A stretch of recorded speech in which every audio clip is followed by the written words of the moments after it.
Hello everyone, in this video I'm going to show you how to find and replace in Microsoft Word on your MacBook. So first of all, open the Microsoft Word. Now I'm going to select a blank document right here.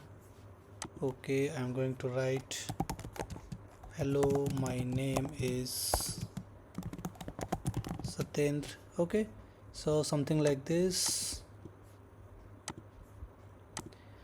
Now suppose I want to change this hello thing. Okay, I want to find, it does not matter how long the document is, this method will work. Okay, so suppose I want to find and replace this hello word.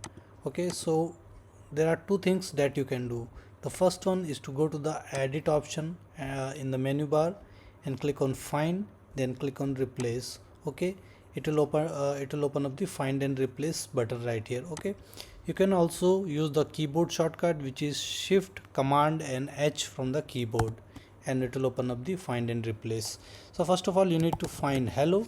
Okay, I just wrote hello, then you need to replace it with hello everyone. Okay, then click on replace all. If there are multiple words, then you need to click on replace all, or you can simply click on the replace on the selected one. Okay, so I'm going to click on replace. Now you can see hello everyone, my name is Satyen. So this is how easily you can do it. So thank you for watching the video. Please like it and subscribe to my YouTube channel. Thank you.